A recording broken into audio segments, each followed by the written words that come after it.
Welcome, one and all, back to the Valley in the Shade. You're here with a man named Jack, and today we're going to play a little bit of Gears Tactics. This is going to be a bit of a hybrid video. It's going to be hopefully equal parts review and let's play gameplay, because, I don't know, I like reviews where the person plays the game while they review it. I don't fucking know. Gonna play the game, gonna talk about the game. So, I'm gonna say this up front. I like this game. This is a fun game. I've enjoyed playing this game, but I've got some complaints about it. And complaint number one is that, you see, my roster right now, level 6, level 5, level 6, level 6, level 6, 5, 5, 5. You want to guess what level of troop I can recruit right now? Level 5s. And a level 6 if I rescue them in the field. That's right. If one of my soldiers were to die, I could recruit a replacement that is at or above their level for free, at no cost. And that is one of this game's biggest tripping points, in my opinion, in that there is absolutely no incentive whatsoever to try and ensure that your entire roster gets combat experience and your entire roster levels up.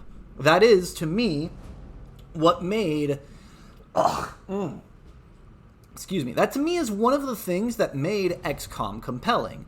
XCOM 1, XCOM 2, and XCOM Chimera Squad, you had to have a well-rounded roster. You had to have enough troops to send on different missions, because you might need to do a mission while some troops were wounded. In this game, it is incredibly rare for a troop to get actually injured.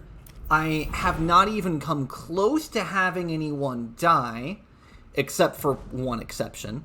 And there's, like you can see, I've got a bunch of troops that I recruited at level 5, haven't even used, because, again, this game rewards picking favorites and trying to level up a few select troops, and then the rest of them, like, if you ever need another troop way down here in the roster, well, you can just fire the low level, recruit the high level, and then you're good. And I disagree with that intensely, but, you know, you take it for what it is. The thing that I like about this game, though, is how they handle... In direct comparison to that, how they handle weapons is really nice, in my opinion. Let's look at the heavy. Tyrone, the anvil. Love the anvil. Also, as you can see, I customized my units. Got that good old-fashioned Saints Row purple with some blue flare on the side. He's got a mulcher. That mulcher, it's got a handle that you can get different attachments for. It's got different magazines, recoil adapters, and barrels. I think all of the main weapons have 4 different customizations that you can add on. Most of them are themed. Handles are damage, or they give you the focus skill, which is garbage. The focus skill is literal garbage. I will never equip anything with it ever. Magazines increase ammo capacity, or give you hair trigger, or give you high ground. 100% crit chance if you're at a higher elevation than your target. That one's nice. Haven't really had a chance to use it. I think I will this mission, though.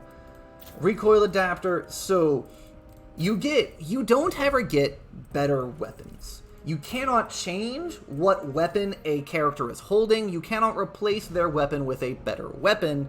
All weapons are the same level. The only thing that matters is the weapon attachments, which I think is kind of cool. Most of those attachments you either get as mission rewards or as bonus drops from completing optional challenges. Like this one, collect all cases to get a blue level bonus drop. And then in most mission, there will be weapon drop cases that have weapon attachments. And the rarity will increase as you go throughout the game, and you'll collect them, all well and good. I like how the weapon system is put. Similarly, pistols, you just have what quality of pistol. You have basic, common, rare is the highest I've seen so far. Any character can equip either type of grenade, frag grenades or stim grenades. Very nice. They've got a... what is it? 3 or 5 turn cooldown? I don't know. Grenades being on a cooldown instead of a charge are really nice, and you can actually get a lot of mileage out of them. And you've got helmet, chest plate, and boots that will give you buffs. But while they do give some cool buffs, like plus 10% evasion and another 10% if it's in cover and not flanked, that's really good. But that's an epic level boot. Your characters, by and large, will keep the same base stats throughout the game, which, you know, considering that most of the power benefit comes from equipment, it kind of doesn't make sense to be able to recruit characters at high level, or at least you shouldn't be able to recruit all of them at high level. Skill trees are nice. There's 4 different pages for each class. You get a maximum of 18 skill points, and some of the skills are pretty cool, like Tyrone the Heavy. He's got a heavy chain gun. If you fire without moving, you get an accuracy and damage stack. That's the anchor skill. All heavies start with the anchor skill. You can get a perk to increase that up to 5 stacks, which, let's see, 10% accuracy and 15% damage at 5 stacks. If you can drop a heavy in one spot and have them keep shooting, oh boy, they put in some fucking work. Love heavies. Love Tyrone. He's one of the few characters I've kept since the beginning. Healing when you're anchored. Ultra Shot, just dump the entire fucking clip into someone. Can't be used on bosses. Little bit sad about that. But it would not be fair to just drop a 7-round clip directly into a boss. It would nuke the boss. It wouldn't be a challenge. There are 5 classes. Support gets group healing, single target healing, extra actions for allies, and then damage and execution, I guess? I don't know. With the classic chainsaw lancer. Vanguard gets the old school retro lancer. They start with passive healing, and they can get interrupting abilities, taunting and defense, big healing, or crit damage is what I'm building this guy out for. Snipers, ooh, love me some snipers. They get sniper shit. I'm not going to go through every class, but support, Vanguard, Sniper, Heavy, and Scout with a Nasher shotgun. Come on. Who the fuck are you? You're not one of my good guys. Here we go. Jimmy Banjo Justice. Banjo. She knows her way around a fucking shotgun. They can go invisible, and they're really mobile, and shotgun. So, yeah, that's how the out-of-game meta progression works. In between story missions, you'll have your choice of a couple of different mini missions that you can go on, and at the previous intermission, I'm gonna call it, there were 3 different missions I had to pick out of 4, and if you send a character onto one mission, they cannot go on any of the other 2, which would encourage you to develop a healthy and well fleshed out roster, except one of the missions required me to only send 1 character, and the other 2 missions were not terribly hard. Well, I mean, I don't know. This game in general is not terribly hard, but I am playing it on the classic normal difficulty, so I don't expect a lot of challenge out of that. I imagine the harder difficulties will be much more punishing of my mistakes. Oh, the other complaint a lot of people have is that you've got 3 hero characters, which is Gabe, Sid, and Michaela. A lot of the time they are required or banned from a mission for story reasons, because you're doing the plot, you need the plot characters there, which I kind of like, in that it makes sense that the characters need to personally be there or personally can't be there, but a lot of people complain that, well, what's the point of leveling up your other side dudes then? And valid argument, not gonna lie. But anyways, we are required to take Gabe and Sid. We're gonna bring along, fuck you, where's Anvil? Where's my boy Anvil? Ah, Anvil. And then, oh man, I could bring a sniper? Or I could bring Banjo the Scout. Ooh, what mission is this? What kind of mission? Okay. It says optional objective, collect all cases. That means I need to be mobile, and that means I need a scout. Where's Banjo? Banjo! Hey, Banjo. Really quickly, we're just going to go through the gear, make sure I've got what I need. Damage and crit chance, good. We're taking the high ground buff on the heavy accuracy bonus. This bitch almost has a fully legendary chain gun, and I really like it. Power barrel or reduced skill cooldowns? The damage bonus is percentage, so just stacking damage is what I'm going to go for here. Oh, in customization, you can get a lot of different colors. You can get different materials, and then you can put different patterns over those materials too, though some of the patterns don't show up very well on Chrome. You can kind of see the checkerboard. This game's got really similar to XCOM. This game's got really good character customization. Hairstyle, color, facial hair, tattoos, scars, headgear, shirt, and name, call sign Anvil. He didn't start out named Anvil. I named him Anvil. I'm rambling. This is gonna be a long video. I'll probably make this 2 videos, one about the metagame and the next one about the gameplay. I'm hoping there's a boss fight in this mission, because boss fights are the thing that this game add that go really, really well. God, I love the boss fights in this game. I've only had 2 of them. The second one was a little bit of a bitch until I figured out what it was I was supposed to do and how to properly play around it. But anyways, we're going to get him advanced optics for crit damage. Actually, Anvil, he should be good. Autoloader gives him free ammunition. Double down, every time he takes a shot, he gets more stacking bonus damage. Because, you know, may as well commit to that one strategy. Gabe, support, you are literally just a healer, and that's all you will ever be to me. Movement range is good shit. We'll get plus damage minus ammunition. Fuck that. Take the accuracy bonus. Sights. Diagnosis increases healing. It's what you're here for. Barrel hair trigger gets a chance for a double shot. Good stuff. Hardened is plus max health. That's about all you can get that's useful. Potential chance to get skill cooldowns, which means more healing. That's good.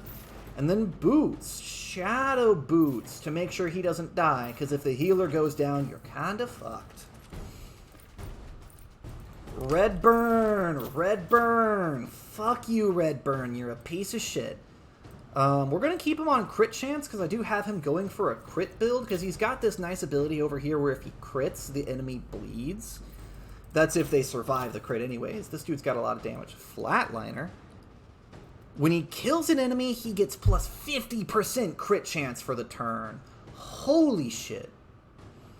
Oh, but 30 damage and plus ammo, or the accuracy bonus. These are all really nice. I'm going to take Flatliner exclusively because he's got the bayonet charge, and if he bayonet charges kills an enemy, he gets a free action. So, oh, and he also gets plus damage after killing with a bayonet charge, so that's good shit for him. Keep your grenade. Helmet, you've got optics for crit chance. Your chest piece is stabilizers. Shots while in cover get plus accuracy. Not sure I actually want you to keep that. Damage reduction to Overwatch shots. That could be nice. Autoloader, untraceable, all out.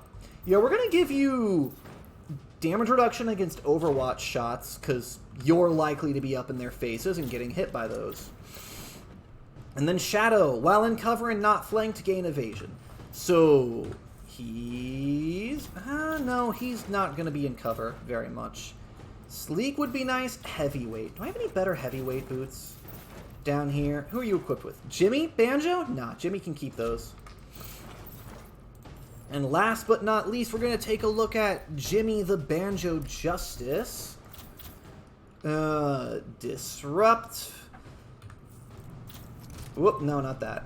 Is that what I want, actually? No, I like the damage. Fuck Focus. What Focus does is it gives you a massive crit chance, but stops doing anything after your first crit. Because, you know, you only need to kill one enemy in these games, right? Ridiculous. Accuracy bonus over Patrol. Patrol is just Overwatch damage. I really like how they did Overwatch in this game, and we'll show off some of that in the gameplay bit here in a bit. Advanced Optics. Blast Zone is nice.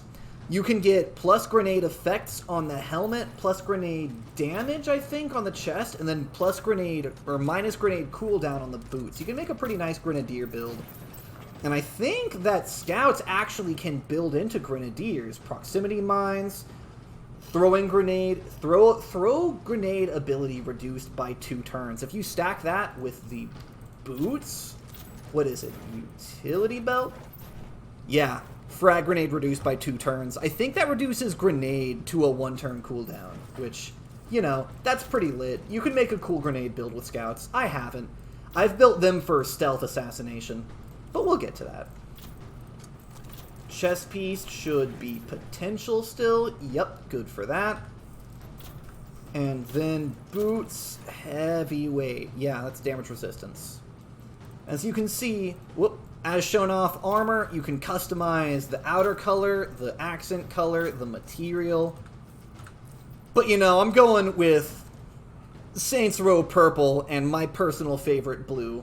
Because oh man, I love Saints Row. Anytime I played Saints Row, gotta be purple and blue. Purple for the Saints, blue for me. Anyways, yeah, so that is gonna be the end of this video. I'll talk about the gameplay more in the next one, but for this, it's just a really glaring problem that I'm actively encouraged to not care about my units. It's like they will punish you. The game punishes you if you try to level up all of your characters, because then none of them level up, and you just have to wind up replacing them with others. I will say, there are missions where you have to save hostages.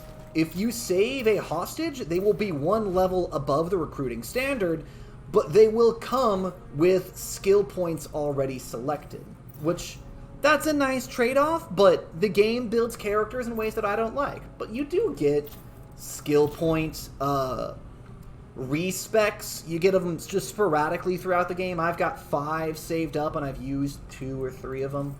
So that's cool. But anyways, I hear my curtain calling. That's going to be the end of this video review. Maybe, can you even call this a review? I mean, I talked about the game a lot and gave my opinion on it. Kind of, I don't know. But I'll see you next time right here on the dark side.